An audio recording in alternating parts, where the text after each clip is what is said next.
Olá! Nossa aula agora leva o título Contextualização e Significado. Como você percebe, já pelo título, nós vamos fazer aqui uma relação entre o contexto em que a palavra é usada, o contexto em que uma frase é usada e o sentido que se pode atribuir a ela.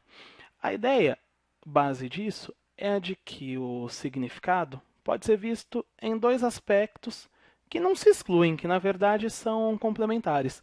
É possível pensar em um significado potencial e também em um significado contextual.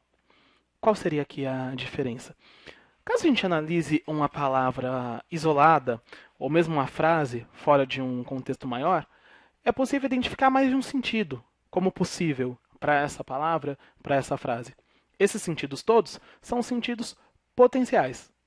Mas, quando essa palavra é colocada num contexto de uso, efetivamente, quando essa frase faz parte de um texto, efetivamente, tanto a relação entre a palavra e outras frases do texto, ou entre uma frase e outros fragmentos do texto, ou mesmo a relação entre o texto e o universo cultural em que ele foi feito, isso tudo faz com que nem todos os significados potenciais continuem sendo válidos.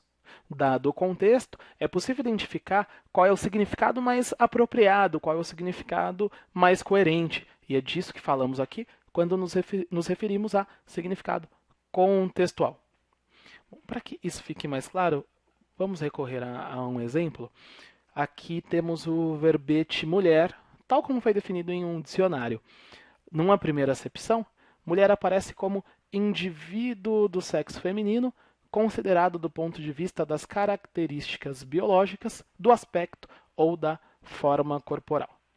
Nessa primeira acepção, mulher aparece como um termo que se refere a esse tipo de indivíduo, né, que vai ser determinado por características biológicas, pela forma que seu corpo apresenta, é isso que define, na primeira acepção, mulher.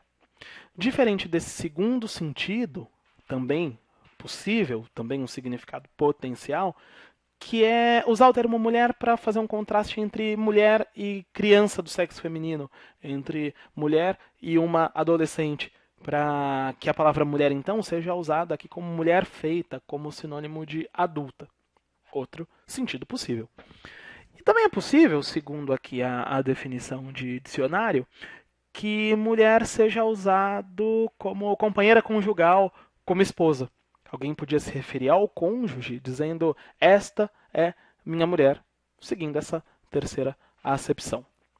Bom, se a gente analisa essa mesma palavra, mas agora em um contexto de uso, essa palavra sendo efetivamente empregada, possível aqui na frase da feminista francesa Simone de Beauvoir, analisar um significado mais contextual. Aqui a frase famosa da feminista diz: ninguém nasce mulher, torna-se. Curiosamente, dado esse contexto, a palavra mulher não assume qualquer desses três sentidos aqui potenciais. Porque o sentido que se dá ao tornar-se mulher, considerando aqui a frase da feminista, é o de que ser mulher é uma construção social, ou seja, não é algo que depende apenas do aspecto ou da forma do corpo, não é algo que depende apenas de características biológicas. O ser mulher é uma condição construída na sociedade que, como construção social, pode ser modificada, pode ser alterada. Bom, esse sentido aqui, considerando tanto a relação da palavra mulher com as demais que compõem a frase, quanto considerando a relação entre essa frase e o contexto cultural em que ela foi produzida, quer dizer, as lutas feministas do século XX, esse sentido é o sentido mais possível, dado então esse contexto. Bom, a ideia em suma é essa. Uma palavra, uma frase, um fragmento de texto potencialmente pode assumir diferentes sentidos, mas é analisando as relações de contexto que conseguimos dizer qual é o sentido mais pertinente.